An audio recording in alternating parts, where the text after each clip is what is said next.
Oi gente, tudo bem? Meu nome é Ellen Novaes e hoje é nossa lição número 12. Na lição dessa semana a gente vai estudar o capítulo 28 de 1 Samuel. E lá nós vamos ver um grande engano acontecendo e vamos tirar várias lições desse capítulo. Para contextualizar o que estava acontecendo ali, os filisteus estavam ajuntando o seu exército para poderem guerrear contra Israel. E não era uma guerrinha simples não, era uma guerra devastadora. Isso deixou Saul, o rei de Israel, com tanto medo que ele ficou desesperado. É importante a gente ter em mente que Saul, ele já não era um rei que seguia a vontade de Deus. Em vez dele focar no reino dele e na sua busca por Deus, ele, na verdade, estava focado em tentar destruir Davi. E cada vez estava se afastando mais do Senhor. Por isso, pelo desespero que o tomou, ele acabou fazendo algo que ele não deveria fazer. Mais uma coisa que ele não deveria fazer. É sobre isso que a gente vai estudar hoje. Para poder ter alguma instrução de Deus, ele tentou utilizar de alguns métodos que eram aprovados por Deus. Mas Deus não respondeu Saul, justamente porque Saul já não andava com Deus. Quando ele tentou buscar ao Senhor, ele estava fazendo isso por seu próprio interesse. E não porque queria ter um relacionamento com o Senhor ou porque queria realmente buscar a vontade do Senhor. Nada disso. Ele queria ter alguma resposta do Senhor por seu próprio interesse. E obviamente Deus não respondeu a Saul porque ele sabia exatamente com quem ele estava lidando. E anteriormente Deus já tinha deixado claro que ele estava rompendo com Saul. É aquele negócio da blasfêmia contra o Espírito Santo. Não adianta nada Deus falar se a pessoa sabe que ela está errada e ela continua no pecado, ela continua fazendo o errado e não se importa com a vontade de Deus, não se importa com a palavra de Deus, não se importa com o que Deus quer para ela. Saul sabia de muitas coisas, mas ele não fazia essas coisas que Deus queria que ele fizesse. Ele estava cada vez mais se distanciando da voz de Deus. Então não adiantaria Deus falar nada para ele mesmo. Depois de tentar esses métodos aprovados por Deus, Saul se disfarçou e foi em busca de uma médium. Por ele ter se disfarçado, você sabe que ele estava fazendo algo errado, né? Isso fica bem claro que ele sabia que ele estava fazendo algo errado. Até porque lá em 1 Samuel, no capítulo 28, que é o capítulo de destaque dessa semana, a própria médium fala para Saul, sem saber que era Saul, porque ele estava disfarçado, que Saul, ele tinha proibido a consulta dos mortos, feitiçarias e tudo mais. Isso quando Saul ainda fazia a vontade de Deus, porque Deus realmente tinha proibido a consulta de mortos, de feitiçaria, de bruxaria, ou o que fosse. Isso ia contra a vontade de Deus e ele tinha deixado bem claro. Por isso Saul também proibiu. Mas agora, nesse momento em que ele já estava longe de Deus, ele queria uma resposta para a aflição dele, para a angústia, para o desespero. Isso mostra também a hipocrisia de Saul, não é mesmo? Porque ele sabia que estava errado, ele mesmo tinha proibido isso lá no reino e ele mesmo foi buscar disfarçadamente. Aos olhos humanos as pessoas não sabiam que era ele, mas Deus sabia. E olha, a gente sabe muito bem que Deus saber é mais importante do que algum outro ser humano saber. Deus estava vendo tudo,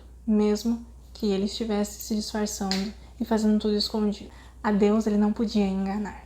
Existem muitas pessoas que são assim, né? Que tentam disfarçar ali para as pessoas não saberem que elas estão fazendo, cometendo aquele pecado, mas elas sabem que Deus está vendo.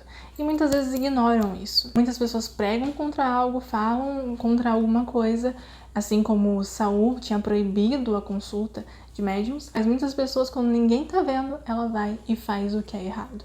A hipocrisia. O fato é que a médium ficou assustada no começo, ela não queria fazer justamente porque Saul tinha proibido, era capaz de acontecer alguma coisa com ela, como por exemplo a morte. Então, o que Saul faz? Ele promete, ele jura em nome do Senhor que nada iria acontecer com a vida dela. O detalhe é que ele ainda estava disfarçado e ela não sabia que era ele. Aqui tem um ponto muito interessante, que é aquela coisa da pessoa utilizar o nome de Deus para poder obter alguma coisa. Ele não estava jurando em nome de Deus porque Deus era sagrado para ele, nada disso. Ele estava fazendo isso, jurando em nome de Deus, porque era algo socialmente aceito, era algo culturalmente aceito, fazia com que a palavra dele fosse validada. E quantas pessoas hoje em dia não fazem o mesmo, né? Não usam o nome de Deus em vão, não usam o nome de Deus para obter coisas, para serem socialmente aceitos, para poder ter alguma coisa, né? Ter benefícios. Não porque Deus é sagrado para essas pessoas, nada disso, mas por causa dessas coisas. O relato deixa bem claro que para Saul,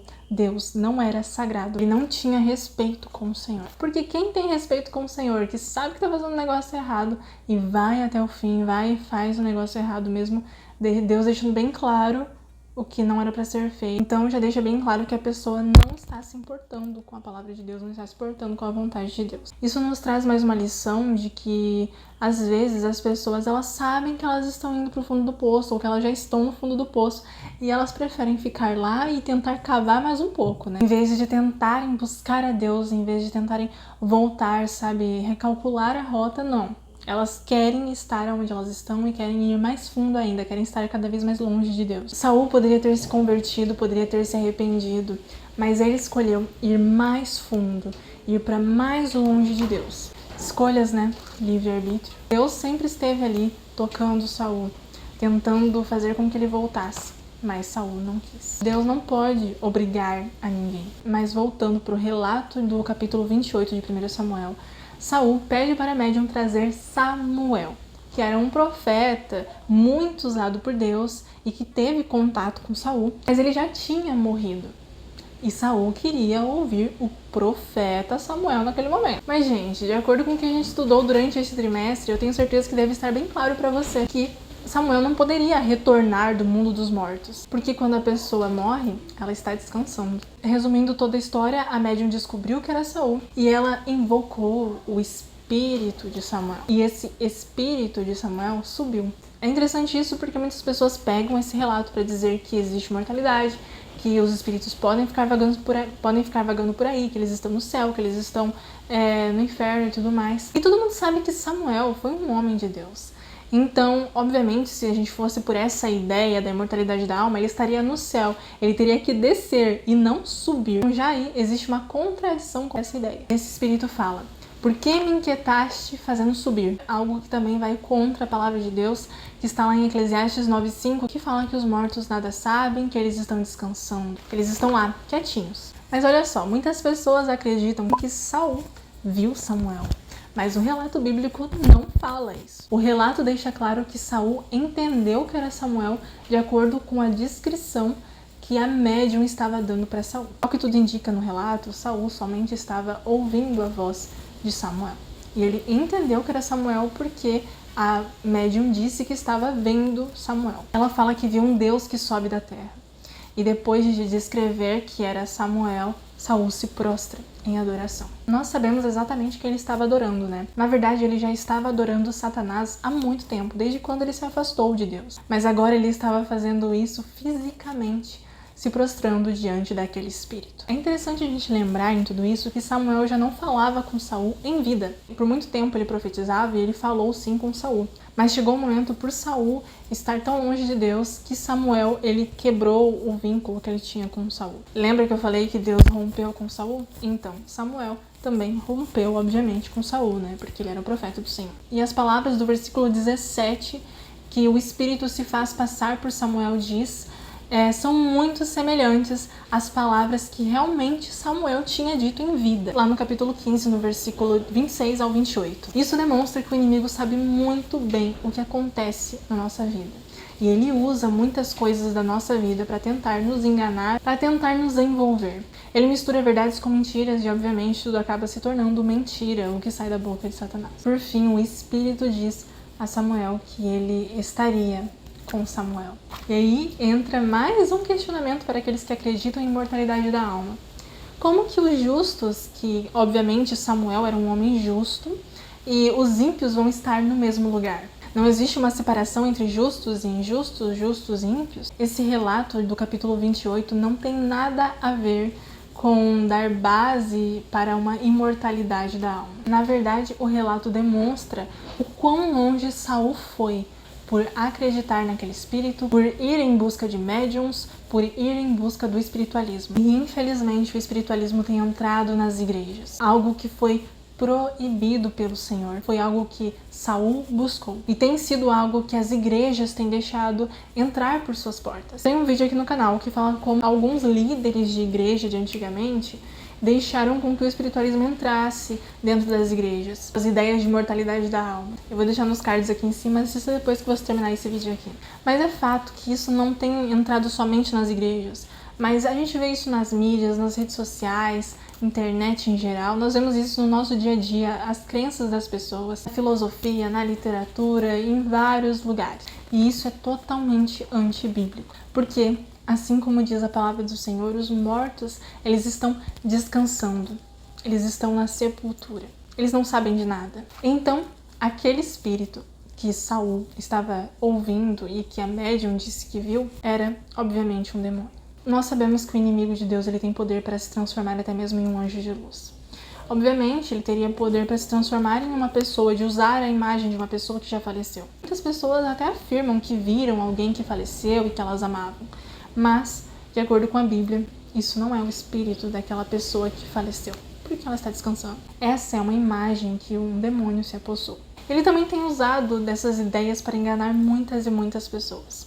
Tem um livro que se chama O Terceiro Milênio, de Alejandro Bullion, que é muito interessante, que ele vem falando um pouquinho sobre como Satanás tentou destruir a igreja por muito tempo. Tentava matar os cristãos, perseguir os cristãos e tudo mais.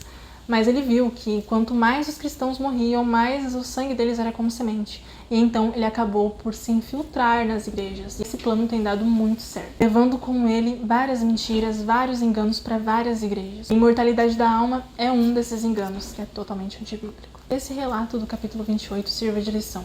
Tudo aquilo que aconteceu com Saul, quanto ele estava longe de Deus e ao invés de voltar para o Senhor, ele foi cada vez mais fundo. Não quis ter um relacionamento profundo com o Senhor, mas quis estar cada vez mais longe de Deus. Que isso não aconteça com você. Se você por algum momento se vê longe de Deus, vê que está afastado dele, que está afastado das promessas dele, das verdades e da vontade do Senhor, não vá para mais longe. Não ignore a voz do Espírito Santo. Vá para mais perto de Deus. Ouça a voz dele. Busque estar mais perto dele e de fazer a vontade dele. Essa guerra que os filisteus estavam planejando contra o povo de Israel e que Saul se desesperou, foi a última guerra que Saul participou. E o fim de Saul se encontra lá no capítulo 31. Eu até recomendo você ler, até porque é um capítulo bem curtinho e dá mais um contexto ali para você entender melhor toda a história. E na lição dessa semana, a nossa palavra da rede semântica é espiritualismo. Coloca aí nos comentários a sua rede semântica dessa palavra. Vamos orar? Senhor, muito obrigada pela lição de hoje. Pedimos ao Senhor que, por favor, nos ajude a não cairmos nos enganos de Satanás. Nos ajude, Senhor, a sempre estarmos perto de Ti. E se estivermos longe por algum momento, que nós possamos sempre voltar a Ti. Em nome de Jesus. Amém. E é isso, espero você na próxima lição, a lição número 3.